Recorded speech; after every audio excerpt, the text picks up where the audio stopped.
আমরা আসলে একটা কোশ্চেন ভাই মোটামুটি সবসময় হরেশ মাসে পাই যে আমার ৪ টা ফ্যান, কয়টা লাইট, আমার কয় টাকা খরচ, ধুপ করে একটা কথা চলে আসে। মানে এখন একটা সোলার প্রজেক্ট করতে গেলে আসলে মেইন আসলে অ্যা আ ১ম স্টেপ গুলো কি হওয়া উচিত? মানে এটা কি এমন যে একটা ব্যাটারি নিলাম আর ৪-৫ টা প্যানেল নিলাম, সেটআপ করলাম হয়ে গেল। বিষয়টা কি এরকম? না এটার আসলে স্টেপ গুলা কি?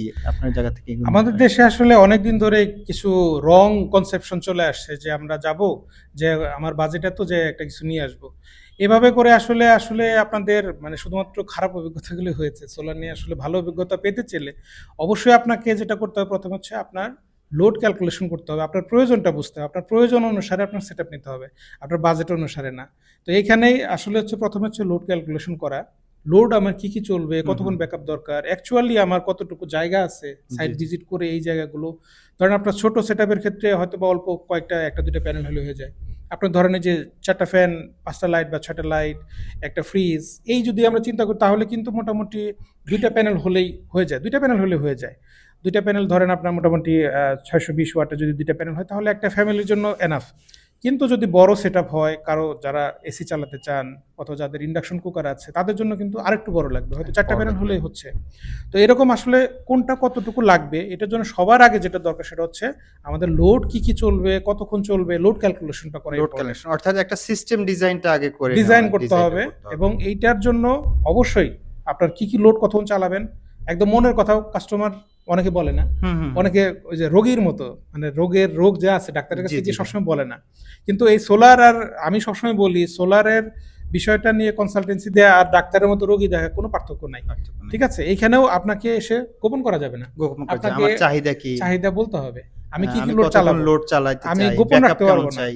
কারণ হ্যাঁ, অনেক সময় আছে অনেক গোপন লোড আছে। গোপন লোড বলতে যেমন ধরেন আমাদের প্রায় সবার বাসায় এখন একটা করে গিজার থাকে, যেটা গিজার গরমের থাকে। দিনে হ্যাঁ, দরকার হ্যাঁ, হয় না, হ্যাঁ। কিন্তু শীতের দিনে আপনি যদি এটা প্রথম থেকে প্ল্যান না করে থাকেন, শীতের দিনে যখনই সুইচ দেবেন দেখবেন যে আপনাকে যদি আপনার ইনভার্টার সেটা ক্যাপচার করার মতো বা সেটা চালানোর মতো সক্ষমতা না থাকে তখন কিন্তু ট্রিপ করবে। ট্রিপ করবে, রাইট। পাশাপাশি অনেকেই দেখা যাচ্ছে যে হুট করে একটা আয়রন চালায়, হুম, এগুলো কিন্তু হেভি লোড। জি, একটা জি। আয়রন দেওয়া গেলো ২ কিলো টান দেয়।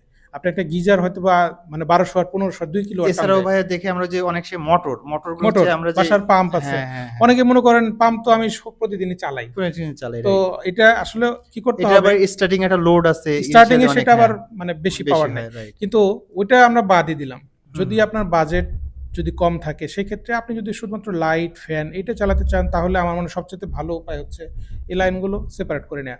হেভি লোড আর লাইট লোডগুলো মানে হালকা লোড, ভারী লোডগুলো আলাদা করে ফেলানো। আলাদা করে ফেলা। তাহলে কিন্তু আপনি নিশ্চিন্তে অনেকদিন চালাতে পারবেন কোনো টেনশন ছাড়া। রাইট। কিন্তু আবারও বলি, এখানে লোড ক্যালকুলেশন আপনি কি কি চালাতে চান, কিরকম বাজেট, টোটাল জিনিসগুলো নিয়ে অবশ্যই একজন এক্সপার্টের সাথে আপনি আলোচনা করেন, বসেন। সে আপনার টোটাল সিস্টেমটা ডিজাইন করে দিতে পারবে এবং সে আপনাকে কিছু বিষয় হেল্প করবে যেটা আসলে আপনি নিজে নিজে যদি ১০ জায়গায় ইউটিউব ভিডিও দেখে জি, জি, জি। অথবা কারোর সাথে ফোনে কথা বলে আপনি হয়তো পুরোপুরি সলিউশনটা নাও পেতে পারেন। আর একটা জিনিস মনে রাখবেন, সোলারে আপনি যদি প্রপার গাইডলাইন মানে না মেনে বা নিজে গাইডলাইন না নিয়ে যদি নিজের ইচ্ছামতো কিছুটা মিস্টেক করে ফেলেন, এটা কিন্তু আসলে সমাধান করা সম্ভব হয় না। জি, জি ভাই, ট্রু বলেছেন।